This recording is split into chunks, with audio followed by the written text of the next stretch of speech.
자, 마가복음 3장입니다. 지난번 2장에선 패러다임, 우리의 신앙생활에, 우리의 종교 간에 패러다임이 일어나야 된다는 것을 배웠습니다. 오랫동안 생활 간섭, 종교, 철학, 도덕적 간섭, 또 국가적인 법률, 이런 것에 사람들이 매여다 보면 영적인 것이 모든 걸 주관해야 되는데 혼적인 것이 다 주관을 하게 돼요. 그렇죠? 우리 마음 속에 있는 생각들, 철학, 도덕, 관습, 이런 것들이. 우리는 영과 혼과 육으로 지어졌잖아요. 몸은 내 생각에 의해서, 내 마음에 의해서 이끌려가잖아요. 그런데 이것을 주관하는 것은 영이에요. 그런데 이스라엘 백성들이 하나님을 믿어도 하나님과의 관계성에서 하나님이 그 인도하심을 따라서 가는 것이 아니라 어떤 율법이라는 법률에 하나님이 그 백성들을 의롭게 하라고 주신 그 율법에 얽매여서 그 사람들이 문서화된 거예요. 문서화됐다는 것은 그 법률에 이끌려 다니는 사람이 되었다는 거예요. 영이 먼저예요. 우리가 그 율법이 문서가 먼저예요. 영에 의해서 성경이 쓰여져 있는 거거든요. 하나님께서 이 성경을 사도들과 선지자들 통해서 써주셨어요. 그런데 이 문자에 매이면 안 되고 우리가 이 문자 속에 역사하는 하나님의 메시지가 우리를 움직여야 되는 거잖아요. 그게 영의 말씀이잖아요. 근데 그들도 하나님께서 그 율법을 주신 것은 율법도 영이에요. 하나님으로부터 온 것이기 때문에 영이에요. 그런데 그 문자에 매여버리는 습성을 가져버렸어요. 그리고 나중에 이제 종교적이 돼버려서 예배라는 것도 내 마음과 신령과 진정으로 하나님께 예배를 드려야 되는데 그 예배를 그렇게 마음에서 상실하고 율법에 매여서 드리는 거예요. 내가 11조 안 드리면 어떡하지? 안식일 날 일을 하면 어떻게 되지? 율법 조항대로.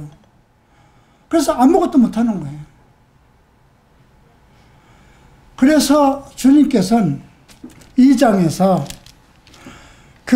제일 먼저 소개된 것이 중풍병자예요. 앞장에서 언급된 것이 문둥병자는 원죄잖아요. 원죄 들린 사람이, 원죄로 태어난 죄인이 예수를 만나서 예수 그리스도의 은혜 가운데서 예수 그리스도의 정말 은혜로 구원을 받았으면 영이 자유로워져야 되잖아요. 그런데 그냥 율법에 매여서 살다 보니까 그 율법에 넘어져서 율법을 지키지 못해서 결국 죄인이 되고 마는 거예요. 그래서 천국이 보장돼 있어도 천국에 들어가지 못하는 그런 중풍병자가 돼버리구만.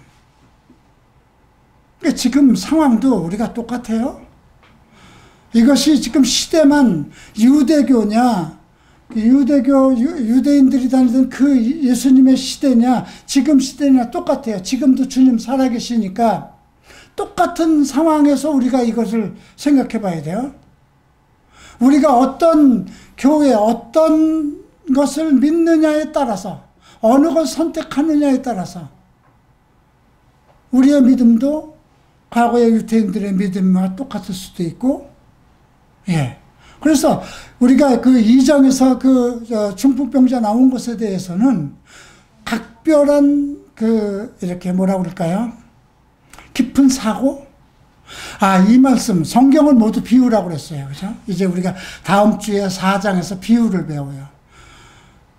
우리가 이제 씨 뿌리는 비유를 알지 못하면 다른 비유를 알지 못한다고 그랬어요. 그래서 오늘 우리가 그 3장을 배우기 전에 2장을 내가 잠깐 다시 얘기하는 거는 이제 우리가 어떤 죄에 얽매여서 중풍병자처럼 정말 천국에 들어갈 수 있는 하나님의 백성이 되었음에도 하나님 나라 못 들어가면 너무 억울한 거잖아요.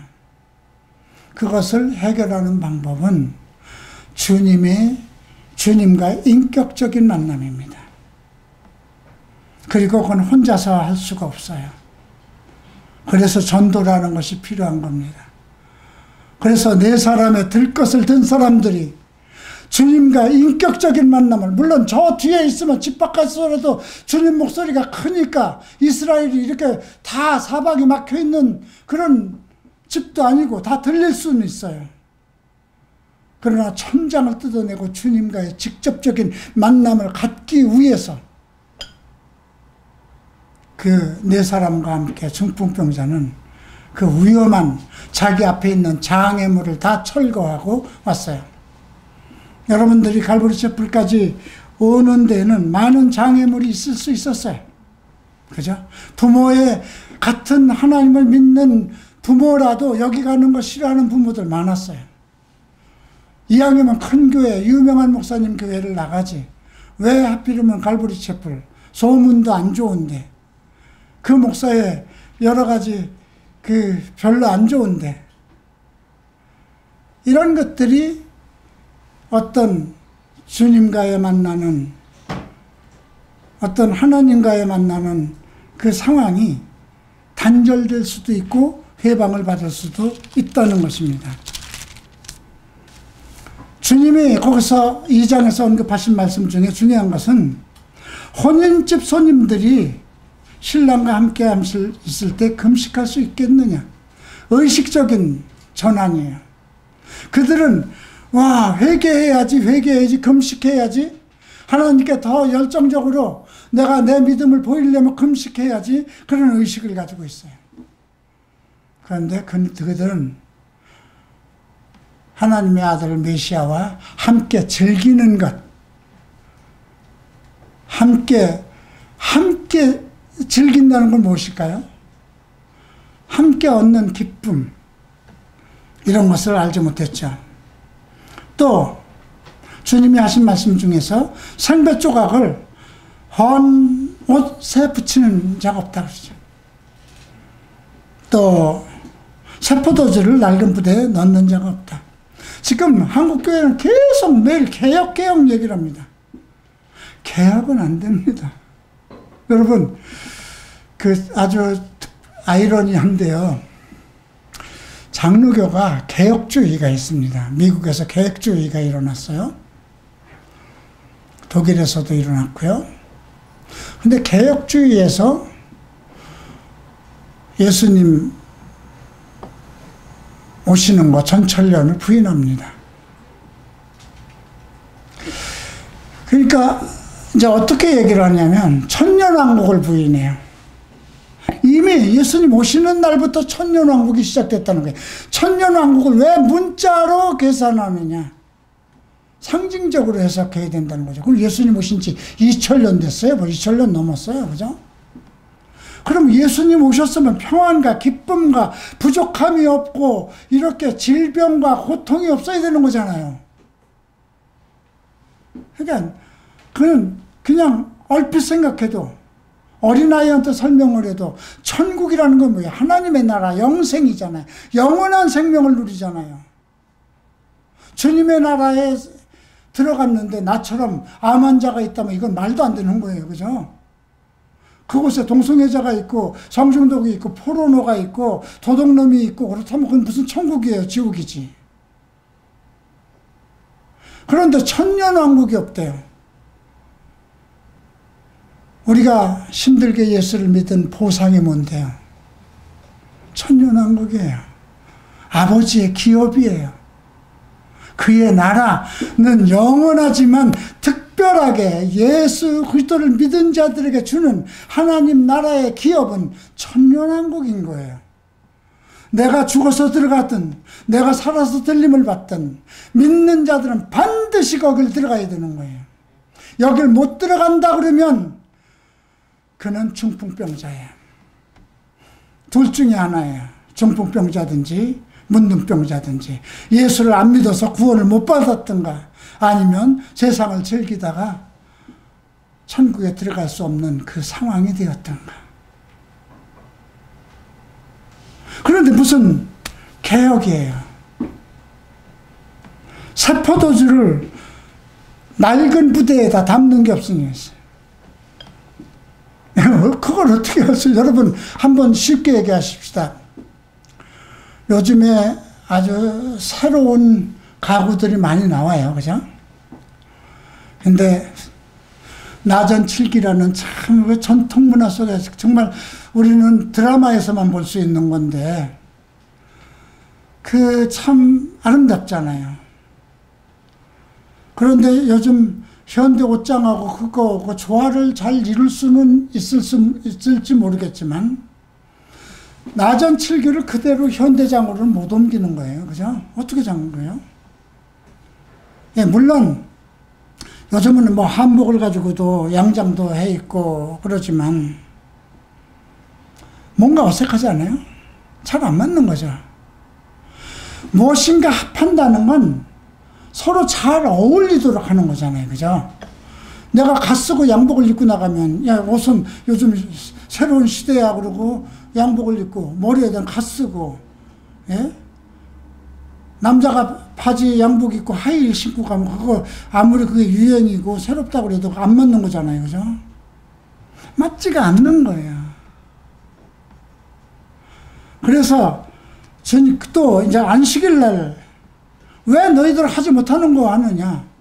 죄인들과 쟤들끼리 막 먹을 거 먹고, 이거 말이 아니지 않느냐? 우리 율법에 그거 못하게 돼 있는데. 주님께서는 그날 너희들이 귀히 여기는 안식일 날에도 내가 주인이거든. 내 마음대로야 이 말이에요. 아니 안식일의 주인이 예수인데 그날도 내 날인데. 그래서 그 말씀을 하죠. 안식일은 사람을 위해 있는 것이지 사람이 안식일에 매일 수 있느냐? 그렇잖아요. 오늘 이 주일은 여러분들을 위해서 있는 거지, 이 주일에 매여가지고 일을 하는 걸로 생각하면 힘든 거예요. 가끔 교회 전도사들이나 스태프들이 가끔 이렇게 상담을 하면 너무 지쳐서 못하겠어요. 교사 생활 못하겠어요. 하지 마. 그러면 어떻게 하지 않아요? 교회에서 맡겨준 거고 내 직분이고 그걸로 하나님께 영광. 무슨 개뿔이나 무슨 영광이야. 내 마음이 싫어서 억지로 그냥 하기 싫은 거 하는데 무슨 그게 영광이야. 하나님 앞에서 개뿔이야 그건. 그죠?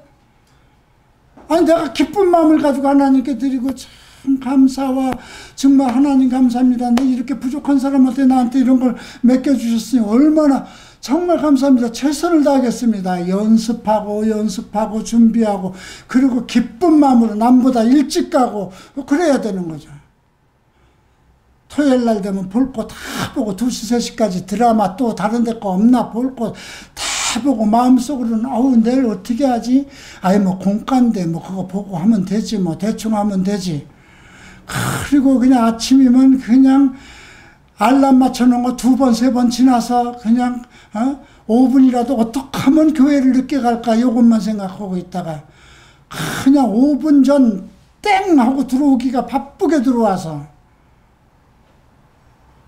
아마 내 말 듣고 공감하는 사람들 많을 거예요. 그죠? 정말 마음으로는 목사님, 집사님, 권사님 할렐루야 무슨 그건 할렐루야가 아니야. 그죠? 그거는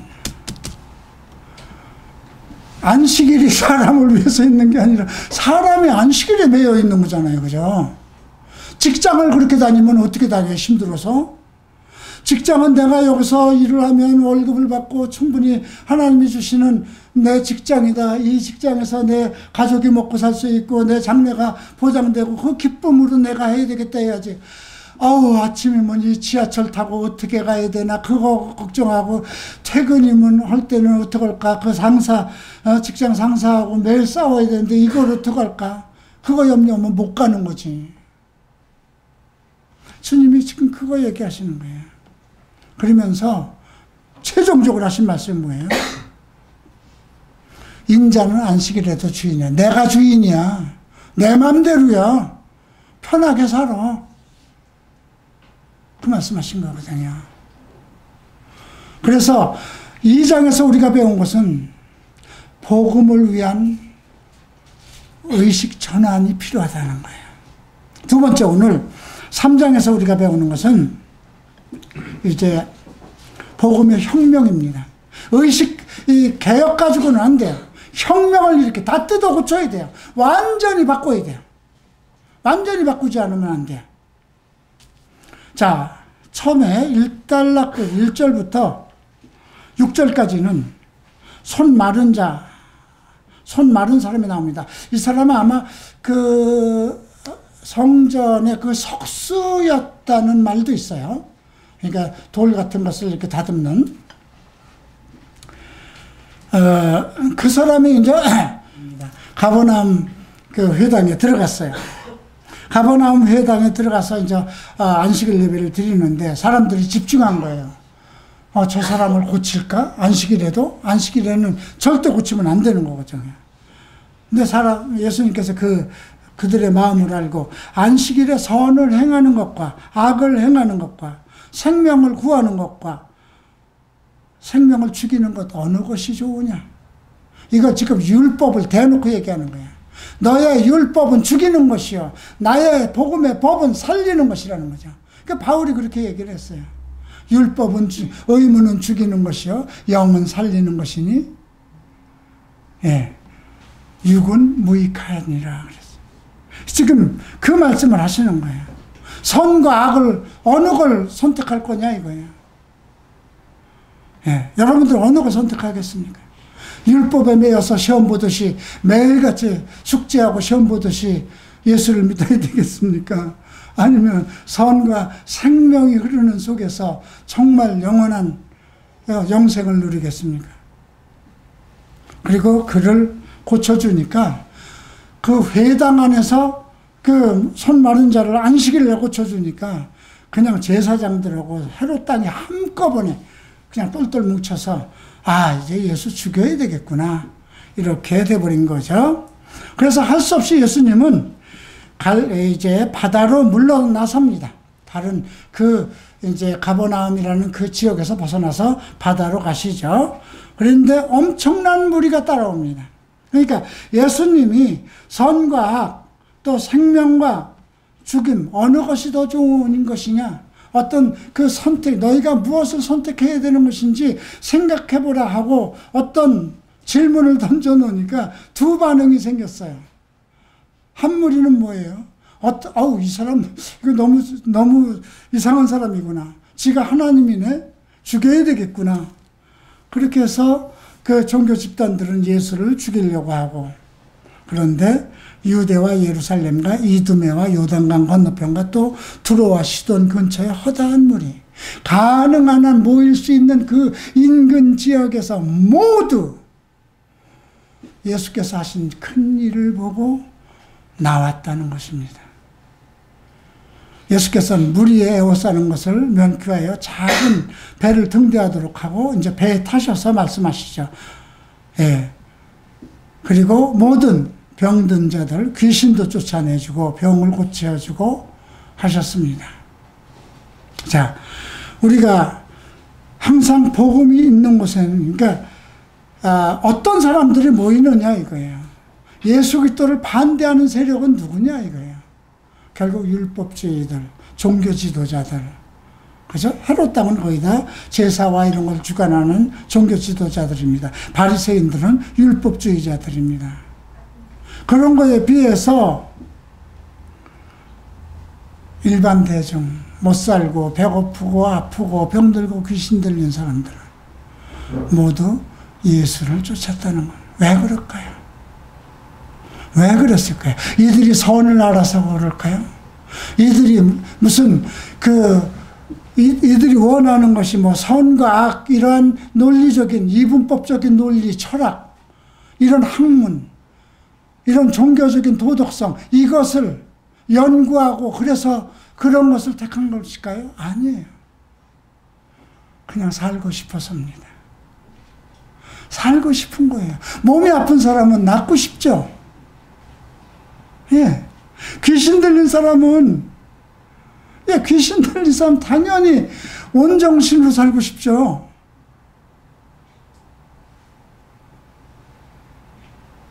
그것이 생명이잖아요. 지금도 마찬가지입니다. 자, 이제 예수께서 이제 결단을 내리십니다. 이것을 위해서 밤새 기도하셨다고 다른 성경에 기록되어 있습니다. 실례합니다.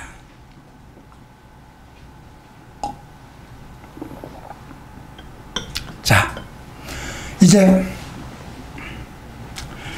혁명 세력을, 혁명 주체를 만들어야죠. 그죠? 예. 복음의 주제가 설정이 되었다면 선이다, 영생이다. 더 이상 율법으로 가면 안 된다. 이렇게 주제가 설정되었으면 혁명을 일으킬 주체가 필요하죠. 그래서 12를 세우십니다. 12이라는 숫자는 이스라엘의 섭리입니다. 낮이 12시간, 밤이 12시간 아닙니까? 이스라엘의 12부족, 제자들도 12제자를 부르셨죠. 12에서 하나를 넘으면 13인데 사탄이잖아요. 섭리를 벗어나지 않는 것. 그죠? 12는 하나님 안에서 계획된 섭리입니다. 자, 첫 번째, 자기와 함께 하시고 또 보내사. 첫 번째는 자기와 함께 하시고. 자기와 함께 하고 있다는 건 뭘까요? 그리스도의 복음을 공유한다는 것입니다. 여러분들이 나와 함께 하고 있으면 아무래도 내가 가지고 있는 성경적인 지식을 공유하게 되잖아요. 그죠? 함께 해야만 공유할 수 있는 거예요. 함께 하면 나쁜 것도 많이 봐요. 들키고 싶지 않은 것도 들키게 되고, 예, 성깔도 보게 되고. 그런데 그 속에, 우리가 이 공기 속에 산소 덩어리만 있는 거 아니잖아요. 질소도 있고, 탄소도 있고, 미세먼지도 있고, 다 섞여 있어요. 그런데 이거 가려 먹어요? 아니잖아요. 그냥 마시면 내 몸이 알아서 하잖아요. 그러니까 우리가 함께 한다는 것이 제일 먼저인데, 예, 모든 것을 공유하는 겁니다. 두 번째로, 보낸다. 이 보낸다는 건 매우 중요하죠. 보낸다는 거기서 사도라는 것이 나왔어요. 보내심을 받은 자. 그런데 이 보낸다는 것은 뭘까요? 복음의 활용이잖아요. 그리스도의 복음이 어떻게 활용될 것인가. 내가 공유했으면 사용해야 되잖아요. 그죠? 내가 어떤 기술과 능력을 가지고 있으면 나타내야 되는 거예요. 그죠? 자, 말씀이 육신이 되어 우리 가운데 오시니 은혜와 진리가 충만하더라. 목적은 뭐예요? 우리에게 은혜를 주기 위해서, 우리에게 진리를 주기 위해서. 그죠? 그런데 말씀이 육신이 되어서 보내심을 받았기 때문에 그게 가능한 거예요. 그죠? 그러니까 보낸다는 것은 복음의 활용입니다. 전도도 하고 하나님의 말씀을 전하는 거죠. 그러니까 가서 뭘 할 거냐? 딴짓하면 안 된다는 거예요. 하나님의 말씀을 전하는 거죠. 복음을 전하는 거죠. 그 다음에 귀신 내어 쫓는 거고, 그 다음에 병을 고치는 것이 있었네요. 그죠? 병을 고치는 거 있었나? 안 나왔네. 여기는 안 나왔네요. 하여튼 귀신을 내어 쫓는 권세도 있게 하려 하심이라. 권세가 있다는 거예요. 여러분들도 귀신을 내어 쫓는 권세 있습니다. 여러분이 쫓는 게 아니고 예수의 이름으로 할 수 있는 거예요. 예수의 이름은, 예수는 귀신을 공적으로 멸하기 위해서 이 땅에 오신 거거든요. 예. 이것이 12사도, 12제자를 세우신 목적입니다. 17절 봅니다. 또 세베대의 아들 야고보와 야고보 형제 요한이 16절이네요. 이 12를 세우셨으니 시몬에게는 베드로라는 이름을 더하셨고, 시몬은 그 지파 이름인데요. 그죠? 근데 베드로라는 건 반석이라는 뜻이죠. 너의 반석 위에다 내가 교회를 세우리니, 마태복음 16장에서 하신 말씀인데, 네. 이름을 더하셨어요. 그리고 세베대의 아들 야고보와 야고보 형제 요한이니 이 둘에게는 보아너게라고 그래서 보아너게는 이게 아람어 벤과 레게스라는 즉 아들 벤이라는 말은 아들이고요. 레게스라는 건 천둥인데 천둥의 아들이라는 뜻이에요. 이 두 사람 성격이 무지하게 급했을 것 같아요. 근데 급한 것만 아니라 천둥은 무엇과 함께 움직입니까? 천둥은 반드시 번개와 함께 빛과 함께 움직이죠. 예수님이 비치면 반드시 소리가 따라가는 거예요. 우리 계시록에서 보면 이제 소리가 막 나고 그러잖아요. 그죠? 음성이 들린다고 그러잖아요. 자, 근데 왜 다른 사람들에게는 별명을 안 줬을까요? 우리가 볼 때 잘못하면 이것을 이름을 바꿔주셨다 이렇게 생각하는데 우리가 아브라함을 아브라함으로 사례를 사라로 바꾸셨어요. 예, 그들은 인격적인 변화입니다. 아브라함 속에 성령을 불어넣어서 완전히 육체적인 사람에서 인격적인 사람으로 바꾼 거예요. 그런데 이들은 이미 예수를 믿었고 택함을 받은 제자들이죠. 그런데 시몬에게 베드로라는 이름을 더하셨다는 거예요. 더했다는 거는요, 부족한 사항을 더 보충해 주는 거죠. 그죠? 아주 바꿔서 사람을 바꾸는 것이 아니라 그 사람이 가지고 있는 특성과 품성 속에 꼭 필요한 것을 더해 줘야 되는 거잖아요. 그죠? 저는 그렇게 생각해요. 예. 그래서, 시몬에게, 근데 시몬하고 안드레하고 형제인데, 베드로라는 이름은 시몬에게만 줬습니다. 우리가 앞에서, 이제 1장에서 배웠죠. 처음에, 그 베드로와 안드레를 부르셨어요. 그물을 던질 때. 그리고 야고보와 요한은 그물을 기울 때. 다른 팀도 있는데 딱 두 팀만 언급했어요. 그죠? 한 팀은 그물을 던지는 팀이고 한 팀은 그물을 깁는 팀인데 거기는 다 두 사람씩이었어요. 근데 오늘 여기서 이름을 더해준 사람은 시몬, 딱 한 사람. 리더는 둘이 되면 안 돼요. 리더가 둘이면 밤낮 싸우는 거죠. 여러분, 이제 그 말이 뒤에 나와요. 사단이 서로 싸우고 나라가 서로 분쟁하고 집안에서 애미애비가 서로 분쟁하면 그 집안 콩가루 되는 거잖아요. 그러나 보충하는 거는 많아야죠. 그죠? 시몬 베드로가 전도자고 수장이만 한 사람이면 돼요. 여러분, 우리가 바울 서신을 또 배우지만 물론 바나바하고 그 바울이 나중에 갈라졌어요. 그 후에 바나바 이야기가 안 나옵니다. 전부 다 바울 이야기만 나오죠. 예, 이방인의 사도로 바울을 택하셨어요. 마가 때문에 분쟁을 했지만 마가도 결국은 나중에 베드로의 일도 돕고 그리고 또 바울의 유일한 사역에 동참을 합니다. 그리고 그물을 깁는 사람들은 상당히 많았어요. 그죠?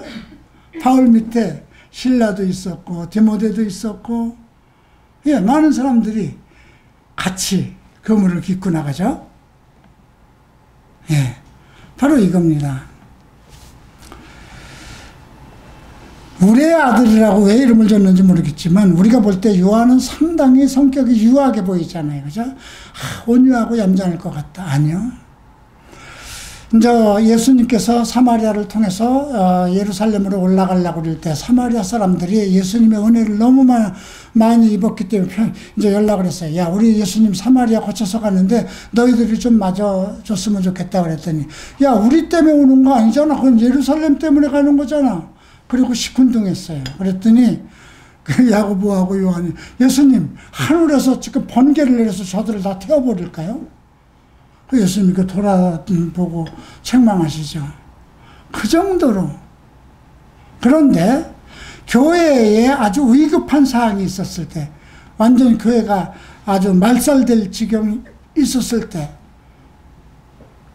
총독에 의해서, 로마에 의해서 이제 완전히 예루살렘이 함락되었을 때, 그때 모든 교회를 집결시켰던 것은 야고보의 순교입니다. 그 야고보는 뭘 했는지 알 수가 없어요. 딱 그거 하나죠. 그리고 만약에 요한이 없었다면 우리는 천년왕국도 모르고 주님이 오시는 날 어떤 일이 있을지 모르잖아요. 그죠? 그러면 바울이 쓴 얘기나 베드로가 쓴 그 얘기도 이게 도대체 뭐지? 종말에 관한 얘기를 결론을 내릴 수가 없는 거예요. 그죠? 그러니 시작과 끝이잖아요.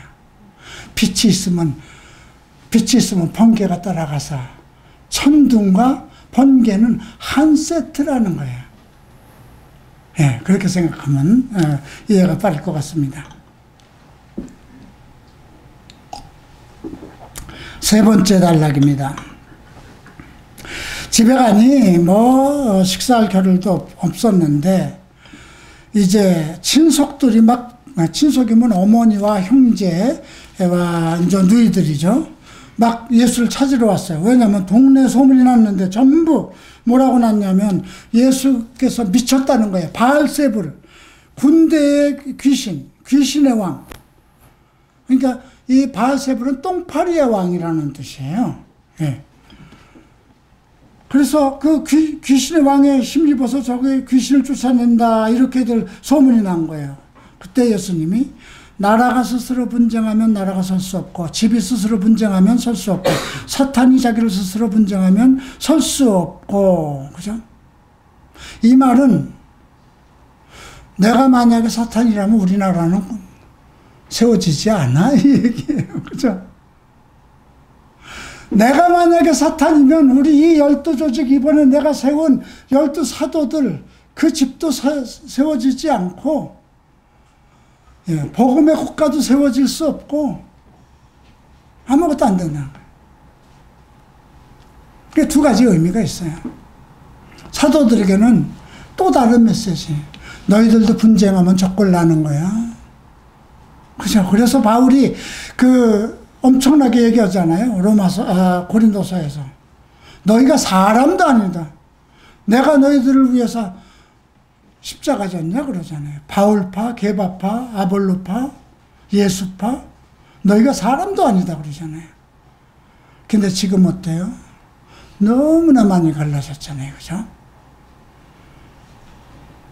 아마 주께서 가장 가슴 아프신 것이 아마 천국에서도 그것이 아닐까 싶어요. 모든 교회가 예수 그리스도의 이름으로 일치가 돼서 정말 사탄의 모든 책력을, 사탄의 집에 있는 모든 하나님의 사람들을 강탈해 와도 어려운데 오히려 분쟁이 돼버려서, 그죠?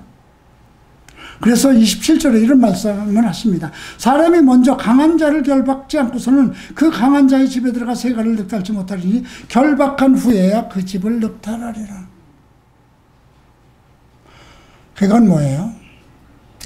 자, 어떤 혁명군이 성공을 하려면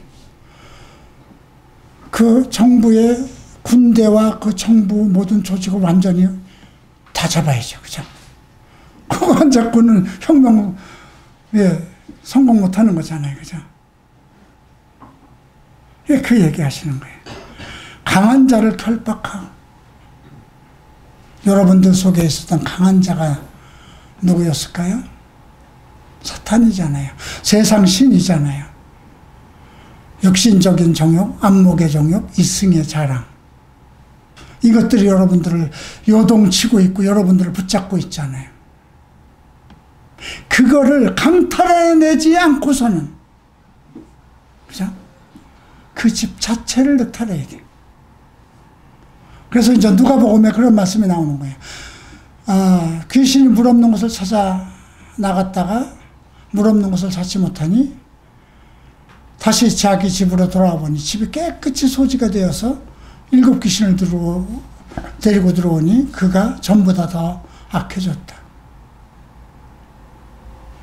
여러분, 예수 믿어서 해결됐으면 반드시 주인이 바뀌어야 돼요. 주인이 바뀌어 있다는 건 내가 주 안에 있다는 거예요. 나의 이름이 오직 주 안에 있다는 거예요. 나의 삶이 오직 주 안에 있다는 거예요. 여러분들이 세상 바깥으로 나간 거는 주 밖으로 나갔다는 거예요.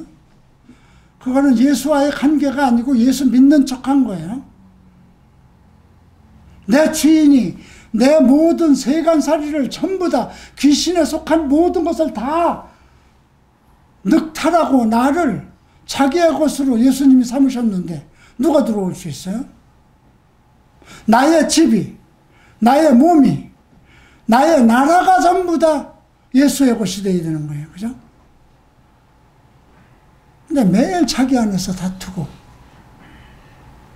그러니까 오늘 이 말씀은 저쪽을 향해서 한 말씀, 저들이 예수를 바알세불이라 귀신의 왕이라 한 말에 대해서 정의한 거지만, 이제 12 제자를 세운, 그리스도의 그 복음의 주체를 세운 그들에게도 한 메시지를 전한 것입니다. 자, 그리고 이제 가장 중요한 핵심 주축, 18절 함께 읽죠. 내가 진실로 너희에게 이르노니 사람의 모든 죄와 무릇 회방하는 회방은 사함을 얻되 누구든지 성령을 회방하는 자는 사함을 영원히 얻지 못하고 영원한 죄에 처하느니라. 이 말에 대해서는 신중히 생각해야 됩니다. 혹시 여러분 목사들과 싸우고 멱살 잡았다고 그래서 성령의 회방죄에 해당될까요? 될 수도 있고 안 될 수도 있다고 합니다. 만약에 그 목사가 성령의 충만함을 받아서 성령의 인도함을 받아서 어떤 사역을 하는데 그걸 회방한다면 그건 문제가 생기겠죠. 그죠? 그러나 목사가 합당한 일을 하지 않아서 막 멱살 잡고 네가 교회 돈을 이렇게 먹을 수가 있느냐 뭐 그런 문제로 싸웠다면 그건 괜찮을 것 같아요. 그건 더 맞아야지. 그죠? 그건 몽둥이 들고도 패야지. 근데 여기서 언급하는 모든 사람의 모든 죄와 무릇 회방하는 회방이라고 그랬어요. 이거는요, 모두 회방이 아니라 모독죄거든요. 성령 모독죄를 얘기하는 거예요. 성령은 하나님의 영이고 예수 그리스도의 영이고 거룩한 영인데 그를 업신여기고 더럽게 생각하는 거. 자기 그냥 가끔 어이없는 것들을 이렇게 얘기하는 걸 볼 수 있는데 사역자라는 사람들도 가끔 그런 말을 써요. 오늘 성령께서 나보고 이태원을 가라고 그래서 이태원 시장을 갔더니 거기 갔더니 뭐 트랜스젠더들을 만났더니 또 그들이 나는 마침 트랜스젠더들을 향한 복음의 정신을 가지고 있어 기도했더니 하나님께서 인도하셔서 이태원 시장에 갔더니 트랜스젠더를 만났는데 그 친구가 우리 클럽을 좀 가자고 그래서 또 같이 갔는데 또 그러다 보니까 그들이 하고 또 화친을 하려면 술을 또 먹어야 되니까 술을 또 뭐 이거 먹고 같이 이렇게 또 뭐 복음도 전하고 찬송가도 부르고 했는데 자고 일어나니까 트랜스젠더 침대에 있더라. 그거 성령이 온 걸까요? 아니잖아요. 그죠? 성령은 거룩한 영인데 더러운 것과 어떻게 같이 해요? 여러분들 성령에 의해서 하는 것과 아닌 거는 분명한 거는 죄에 속한 것이냐 아니냐가 먼저예요. 내 마음에 있는 것이 내가 행하고 있는 것이 죄에 속한 것이면 그 누가 얘기를 했다고 해도 그건 성령에 속한 것이 아니에요. 악의 유혹이에요.